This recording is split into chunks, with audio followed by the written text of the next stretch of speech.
22 बागों वापसी के विकल्प, शाह हुए फेल। ऑपरेशन नहीं, ज्ञानेश को नोटिस जारी। क्या पश्चिम बंगाल की राजनीति में ऐसा खेल शुरू हो चुका है जो सीधे दिल्ली की सत्ता तक असर डाल सकता है? क्या अमित शाह का कथित ऑपरेशन लोटस अब उल्टा पड़ता दिखाई दे रहा है? और क्या इसी वजह से मुख्य चुनाव आयुक्त ज्ञानेश कुमार भी सवालों के घेरे में आ चुके हैं? आखिर ऐसा क्या हुआ कि जिस बागी गुट ने कुछ दिन पहले तक टीएमसी पर अपना दावा ठोका था, वही अब चुनाव आयोग से बार बार समय मांग रहा है?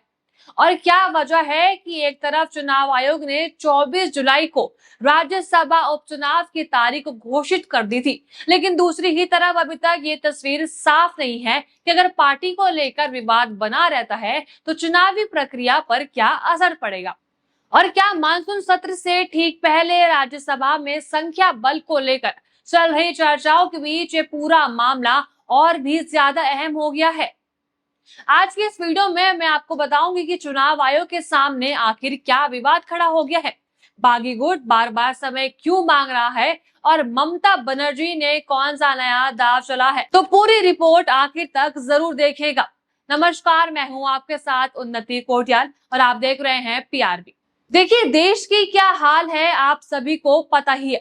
तो सबसे पहले अहम बात ये आती है कि जिस बागी गुट ने कुछ दिन पहले तक टीएमसी पर अपना दावा पेश किया था, वही अब चुनाव आयोग से बार बार जवाब दाखिल करने के लिए अतिरिक्त समय क्यों मांग रहा है? इस पूरे विवाद ने क्या राजनीतिक मोड़ ले लिया है? इसी बीच चुनाव आयोग ने 24 जुलाई को राज्यसभा उपचुनाव की तारीख घोषित कर दी है। हालांकि पार्टी के भीतर चल रहे इस विवाद का अंतिम फैसला अभी बाकी है। ऐसे में राजनीतिक गलियारों में इस बात पर भी नजर बनी हुई है कि आयोग का निर्णय आगे की चुनावी प्रक्रिया को किस तरह प्रभावित करता है। वहीं ममता बनर्जी ने चुनाव आयोग में स्पष्ट मांग की है कि बागी गुट को अब और समय ना दिया जाए और इस पूरे मामले पर जल्द से जल्द अंतिम फैसला सुनाया जाए, ताकि पार्टी की स्थिति और चुनावी प्रक्रिया दोनों में किसी तरह की शंका ना रहे। तो आइए सबसे पहले पूरा मामला समझते हैं। उससे पहले नजर डाल लेते हैं हेडलाइंस की ओर। पहली हेडलाइन आपकी स्क्रीन पर है, असली टीएमसी कौन? चुनाव आयोग ने ऋतुब्रिज बनर्जी गुट को कैसे दिया 15 दिनों का जीवन दान? क्यों बौखला गई ममता बनर्जी? वहीं दूसरी हेडलाइन है, ममता ने चुनाव आयोग पर साधा निशाना, बागी गुट को और समय देने का किया विरोध। चलिए अब समझते हैं पूरे मामले को। देखिए, पश्चिम बंगाल की राजनीति इस समय एक ऐसे मोड़ पर खड़ी हुई है जहां सिर्फ टीएमसी ही नहीं बल्कि चुनाव आयोग और आने वाले राज्यसभा उपचुनाव भी चर्चा के केंद्र में आ चुके हैं। मामला तब और ज्यादा गंभीर हो गया है जब टीएमसी के अंदर बागी गुट और ममता बनर्जी के नेतृत्व वाले गुट के बीच पार्टी पर दावा करने को लेकर विवाद सामने आया। इस विवाद के बाद चुनाव आयोग ने दोनों पक्षों से जवाब और दस्तावेज मांगे ताकि ये स्पष्ट किया जा सके कि पार्टी के संगठन और अधिकार को लेकर किसका दावा कितना मजबूत है। बताया जा रहा है कि ममता बनर्जी के नेतृत्व वाले गुट ने तय समय के भीतर अपने दस्तावेज चुनाव आयोग को सौंप दिए थे।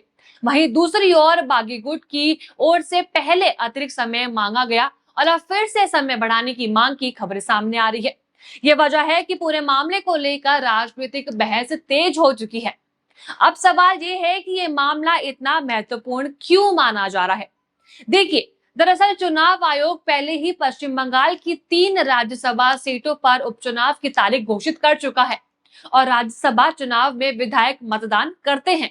ऐसे में अगर किसी राजनीतिक दल को लेकर कोई कानूनी या संगठनात्मक विवाद लंबित रहता है तो स्वाभाविक रूप से कई राजनीतिक सवाल उठाए जाते हैं। हालांकि अंतिम निर्णय चुनाव आयोग और कानून के अनुसार ही होगा। इधर ममता बनर्जी ने चुनाव आयोग से मांग की है कि मामले में जल्द फैसला लिया जाए और फालतू देरी न की जाए। वहीं दूसरी तरफ विपक्ष और कड़े राजनीतिक एक्सपर्ट सवाल उठा रहे हैं कि यदि बार बार समय दिया जाता है तो इसका संदेश क्या दिया जाएगा। यही वजह है कि मुख्य चुनाव आयुक्त ज्ञानेश कुमार का नाम भी राजनीतिक चर्चाओं में लगातार लिया जा रहा है। हालांकि आयोग की ओर से अब तक ऐसा कोई आधिकारिक बयान नहीं आया है जिससे ये कहा जा सके कि किसी विशेष पक्ष को लाभ पहुंचाया जा रहा है। इसी बीच एक और राजनीतिक चर्चा ने माहौल गरमा दिया है।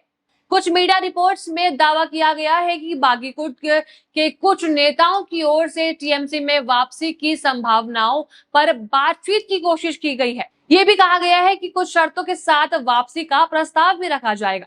हालांकि इन दावों की आधिकारिक पुष्टि नहीं हुई है और राजनीतिक दलों से अलग अलग बयान सामने आ रहे हैं, यानी तस्वीर अभी पूरी तरह साफ नहीं है। अब आइए राज्यसभा की राजनीतिक गणित की बात करते हैं। मानसून सत्र से पहले हर राजनीतिक दल अपने संख्या बल को मजबूत करने की कोशिश करता है। राज्यसभा में संख्या बढ़ने या घटने का असर कई महत्वपूर्ण विधायकों पर आ सकता है। यही कारण है कि बंगाल में होने वाले किसी भी राजनीतिक घटनाक्रम पर दिल्ली की राजनीति भी नजर बनाए हुए है। इस बीच डीएमके, एनसीपी और अन्य सहयोगी दलों को लेकर भी कई तरह की राजनीतिक अटकलें लगाई जा रही है। कहीं समर्थन की खबरें चलती है तो कहीं उनका खंडन सामने आ जाता है। यानी फिलहाल राजनीतिक गलियारों में चर्चाएं ज्यादा है और अंतिम तस्वीर अभी सामने आना बाकी है। इसी बीच बड़ी हेडलाइन भी सामने आ रही है, आपकी स्क्रीन पर है, देखिए। क्या शरद पवार की एनसीपी देगी एनडीए को समर्थन? वर्षा में बैठक के बाद महाराष्ट्र की राजनीति में हलचल। अब सबसे बड़ा सवाल यह आता है कि अगर चुनाव आयोग जल्द फैसला करता है तो क्या पूरा विवाद खत्म हो जाएगा या फिर मामला अदालत तक पहुंच सकता है? अगर अदालत में चुनौती दी जाती है तो क्या राज्यसभा चुनाव की प्रक्रिया प्रभावित हो सकती है? इन सवालों के जवाब आने वाले दिनों में ही साफ हो जाएंगे। लेकिन एक बात जरूर तय है कि पश्चिम बंगाल की राजनीति अब सिर्फ राज्य तक सीमित नहीं रह गई है। इसका असर राष्ट्रीय राजनीति और संसद के समीकरण पर भी पड़ सकता है। इसी वजह से हर राजनीतिक दल इस पूरे घटनाक्रम पर अपनी नजर टिकाए हुए है। अब सभी की निगाहें चुनाव आयोग के अगले कदम और आगामी राजनीतिक फैसलों पर टिकी हुई है। फिलहाल इस पूरे मामले में कोई दावे और राजनीतिक आरोप प्रत्यारोप सामने आए हैं, जबकि अंतिम स्थिति चुनाव आयोग की आधिकारिक प्रक्रिया और आगे होने वाले निर्णय से ही स्पष्ट हो पाएगी। अब मेरा सवाल आपसे है कि क्या आपको लगता है कि चुनाव आयोग जल्द फैसला करेगा? क्या बागी गुट की रणनीति सफल हो पाएगी? अपनी राय कमेंट बॉक्स में जरूर बताइएगा। और अगर आपको वीडियो पसंद आई हो तो वीडियो को लाइक और शेयर जरूर करिए और बने रहिए पीआरबी के साथ। धन्यवाद।